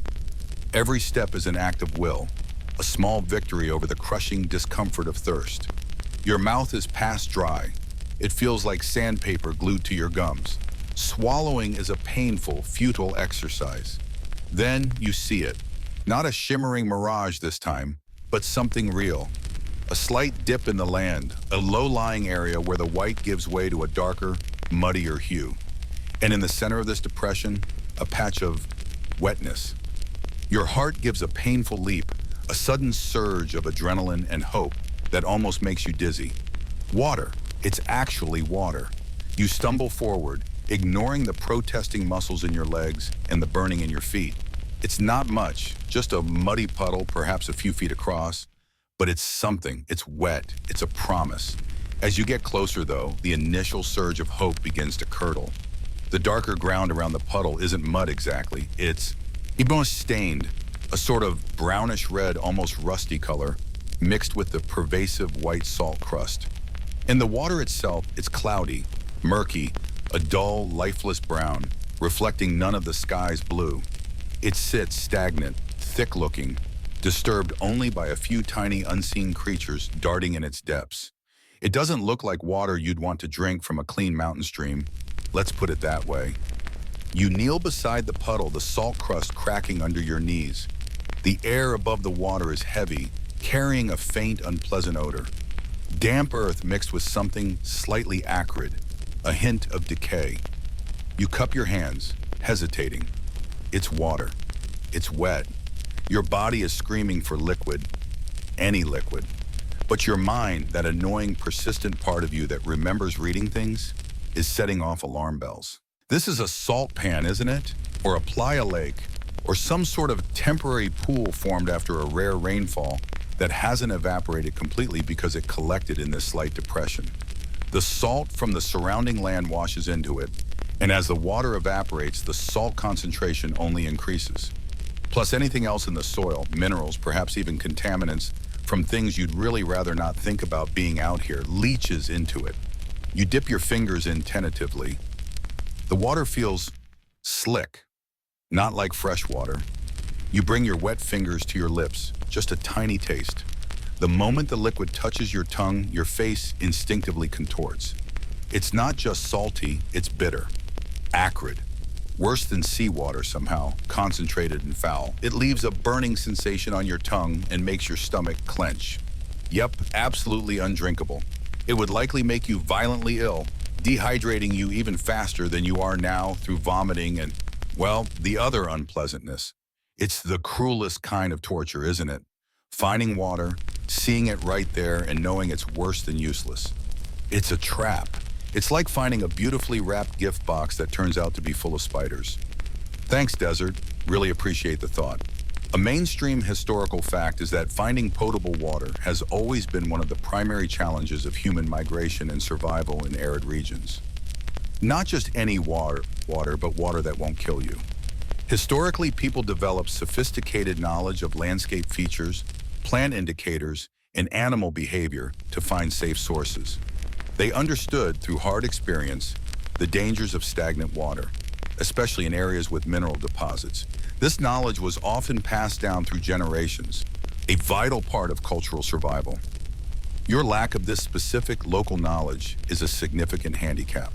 You're basically a fish out of water, trying to find a decent cup of tea in a place that only serves battery acid. A quirky tidbit related to dealing with impure water historically. Some ancient cultures experimented with various methods to try and purify water, like straining it through cloth, letting sediment settle, or even, in some cases, boiling it when they could make fire. There are also accounts of using certain plants or minerals, though the effectiveness of these varied wildly, and some were likely just superstition. The idea of trying to boil this putrid stuff with no fuel or container is, well, it's a thought experiment for a very dark comedy, let's just say. Maybe you could use your beard hair as a filter. Probably not the best idea. You stare at the stagnant pool, the initial flicker of hope extinguished, replaced by a deep, weary frustration. This isn't the answer. It's just another reminder of how thoroughly this environment is designed to defeat you. It's like the desert is a really bad landlord, showing you a leaking tap and calling it a water feature. Historians still argue whether the level of environmental knowledge possessed by average people in different historical periods is often underestimated. Did a scholar like you, whose learning focused in texts and governance, have any practical survival knowledge that might help? Or were such skills strictly the domain of peasants, hunters, and guides? Looking at your current predicament, staring blankly at a puddle of poison, and feeling utterly lost, you're leaning towards the latter. You know the Analects of Confucius backwards and forwards, but couldn't tell you which direction to walk to find drinkable water if your life depended on it. Which incidentally it does. You push yourself back up, wiping the bitter residue from your lips with the back of your hand. The salt stings the microscopic cracks in your skin. The puddle is no use. It's just a cruel joke etched into the landscape. You have to keep moving, keep looking. But where? The horizon is still a seamless, indifferent line of white. The heat is still a heavy blanket. You take a deep breath, the dry air scraping your throat, and turn your back on the stagnant pool. No point in lingering here. No point in dwelling on the disappointment. You have to find real water, the kind that actually hydrates you, not the kind that just adds insult to injury. The search continues. Step, crunch, step, crunch. The rhythm of desperate, thirsty movement starts up again. The sound of salt under your boots mocking you with the ghost of water.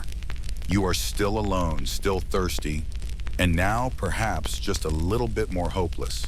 But you keep walking, because what else is there to do? Lie down and become part of the salt crust yourself? Not yet. Not while your legs can still move. Not while your brain, however weary, can still remember that water exists somewhere. The world has narrowed down to the immediate space around your feet, the blinding white glare, and the unbearable, relentless need. Thirst isn't just a sensation anymore. It's a physical presence inside you, clawing at your throat, tightening your chest, a dull ache that underlies every thought. Your tongue feels swollen, a heavy, useless thing in your mouth. Your lips are cracked and bleeding, each breath a tiny, painful sting. Walking has become less a conscious act and more a stumble, a lurching forward motion driven by a primal, desperate refusal to stop.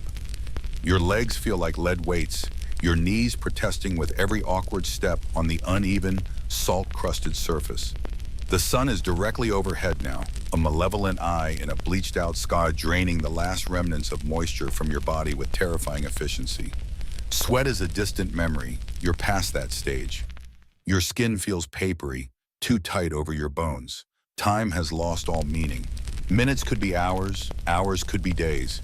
You just keep putting one foot in front of the other, your mind a hazy, flickering landscape of pain and dull awareness. You're no longer thinking about directions, about finding shelter, about the politics that sent you here. All that matters is the next step, in the faint, fading hope that something will change, something will appear.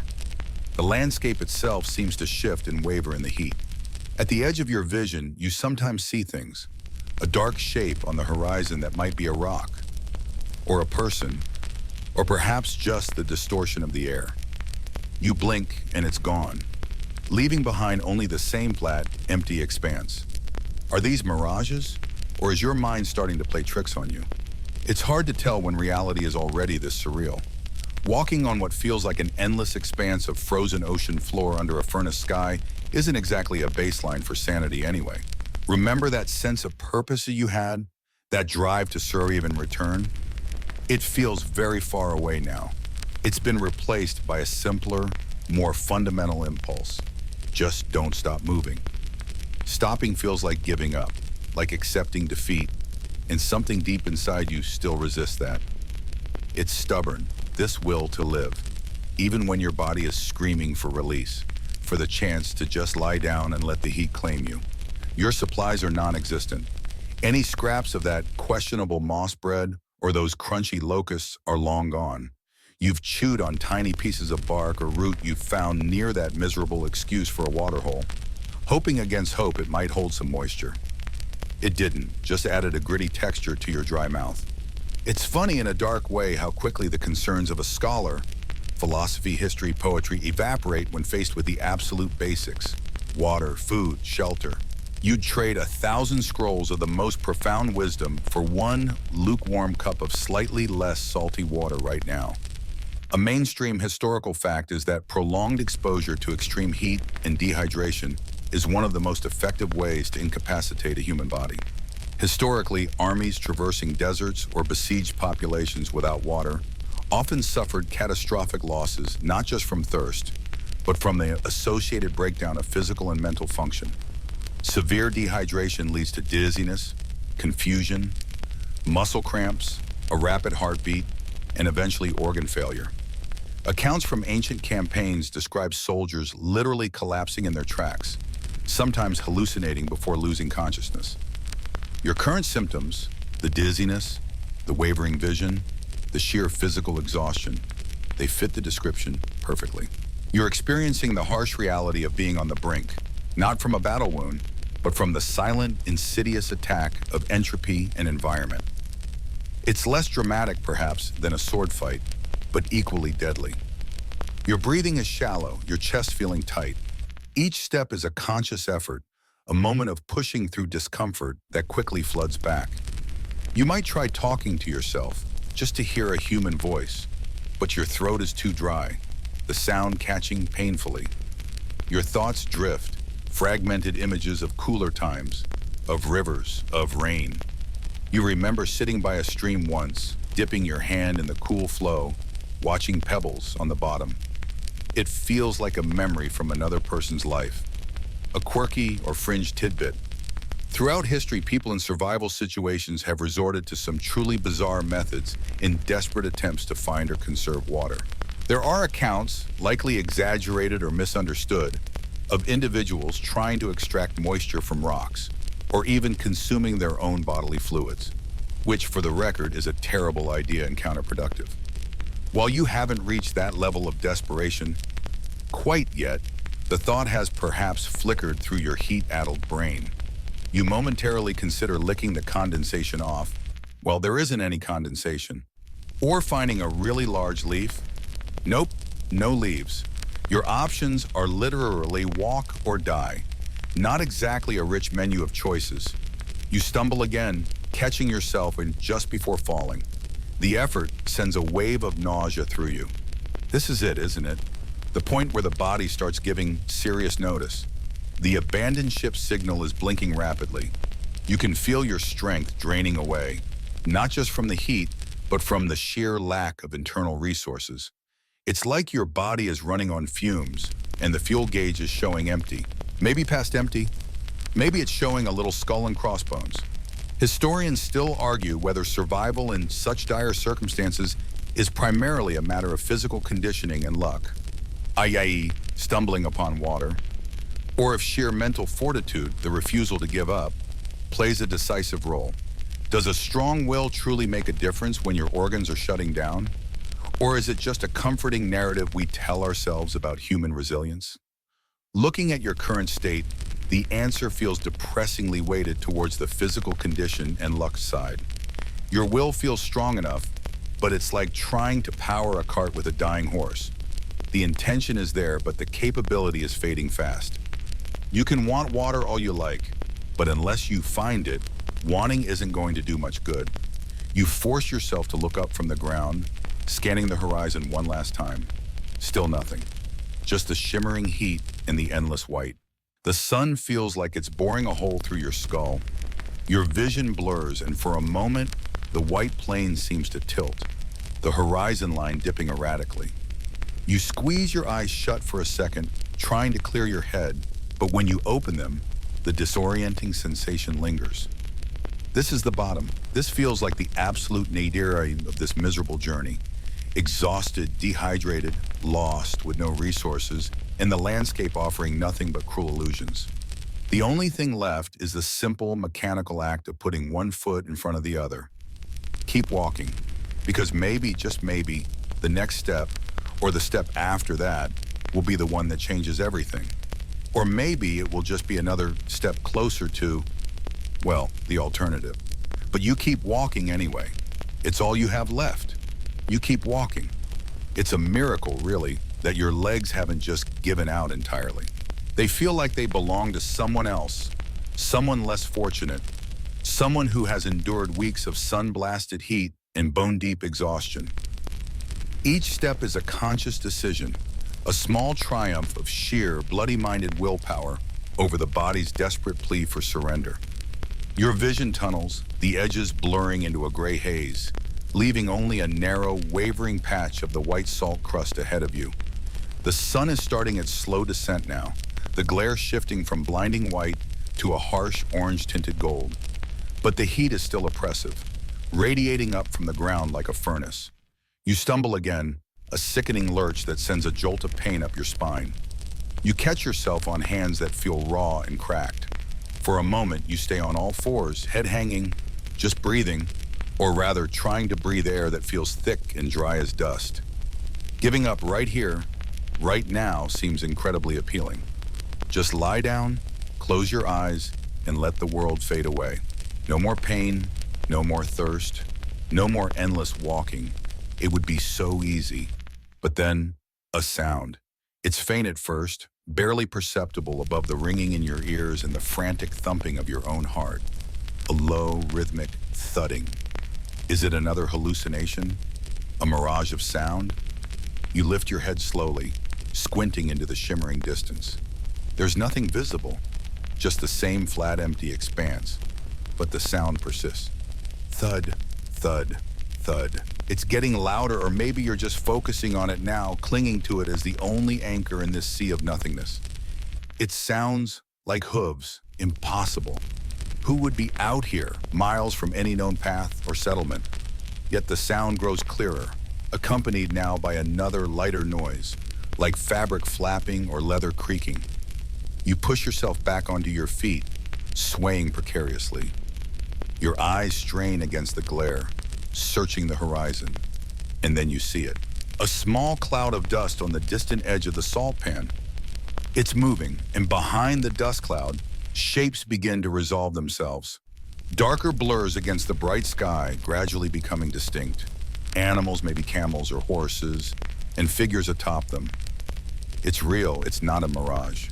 The thudding of hooves on the hard salt crust becomes clearer, a promise of something, anything other than this solitary, desperate march towards oblivion. A mainstream historical fact is that vast salt deserts, like the one you are likely traversing, have historically been formidable barriers but also crucial, albeit dangerous, trade routes.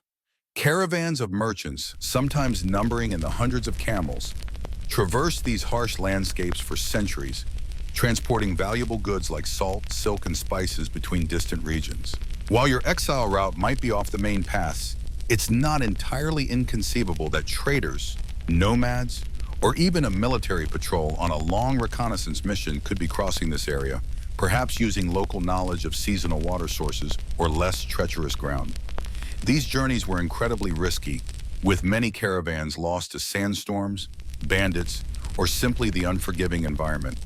Encountering one, while potentially salvation, wouldn't necessarily mean instant safety or comfort, especially for an unexpected, half-dead stranger. The shapes are closer now. You can make out the tall, swaying gait of camels. A small caravan, perhaps only a few animals and their riders. They haven't seen you yet. A tiny, solitary figure against the vastness. You need to make them see you. You try to raise an arm, to wave, but the effort feels monumental. Your muscles protest, trembling with exhaustion. The movement is weak, jerky, probably barely visible from their distance. You try to shout, but only a dry, rasping cough escapes your lips. Your throat feels like sandpaper. Panic flickers. What if they don't see you? What if they pass by, leaving you here? After everything, after enduring the hunger, the thirst, the heat, the despair, to be so close to something and miss it. The thought is unbearable. You stumble forward again, focusing all your remaining energy on putting yourself in their path, making yourself conspicuous. You probably look like some kind of sun-baked walking scarecrow, if scarecrows were made of dried-out scholars. You briefly wonder if they'll think you're a ghost. A quirky or fringe tidbit related to desert travel is the myriad of superstitions surrounding encounters with spirits or demons said to inhabit the barren wastes, often blamed for leading travelers astray or causing mysterious deaths. Your current appearance might just lend itself to some of the more imaginative campfire tales. They're close enough now that you can see details. The rough-spun clothing of the riders, the burdens on the camels' backs. They seem to be moving with purpose, not just wandering. They are following some unseen path or landmark only they know. You gather every last scrap of strength, raise both arms, and wave wildly, a clumsy, desperate semaphore against the setting sun. This time you manage a hoarse cry that feels like tearing your vocal cords. One of the riders turns his head. He points. The small group slows, then deviates from their path, turning towards you. They've seen you. Oh, thank the heavens, they've seen you. Relief so profound and sudden washes over you, so powerful it's almost nauseating. You body knees buckling, barely staying upright. Historians still argue whether these chance encounters in desolate regions were truly random occurrences, or if indigenous knowledge of the landscape, including subtle signs of potential human presence or routes, played a more significant role than is acknowledged in formal histories. Were these rescues purely luck, or the result of ancient, unwritten maps carried in the minds of those who knew the deserts intimately? Looking at your current state, you'd argue it feels an awful lot like luck. You just happen to be staggering across this particular patch of earth when they happen to be passing by. Serendipity, baked under a very hot sun. They approach cautiously. You can't blame them. A lone figure stumbling out of the middle of nowhere, looking like something the vultures rejected, would make anyone wary. As they get closer, you can make out their faces, weathered and sharp-eyed. They speak to each other in a language you don't immediately recognize. A harsh, guttural tongue different from the dialects you know. You try to speak, to explain, but the words catch in your throat, dry and meaningless. What you can manage is a weak gesture towards your mouth, a universal sign for thirst. One of the riders dismounts slowly, keeping a hand near a knife at his belt. He approaches you, his expression unreadable. He's tall and lean, his skin deeply tanned. He says something to you, his voice low and rough. You shake your head, unable to understand. He looks you up and down, taking in your ruined clothes, your cracked lips, your desperate eyes. He says something else to his companions, who remain mounted, watching. Then slowly, deliberately, he reaches towards a water skin slung over his shoulder. Hope surges, so strong it makes you dizzy. Water. The simple, miraculous promise of water. Your entire existence has boiled down to this single, overwhelming desire. You watch his hand, mesmerized, as he unfastens the water skin. He holds it out towards you. You reach for it, trembling. Just as your fingers brush the rough leather, the world around you begins to tilt and spin violently. The sun-baked ground rushes up to meet you. The sound of hooves, the voices, the promise of water. Everything fades, becoming distant, muffled. You collapse, consciousness dimming like a sputtering candle in a storm.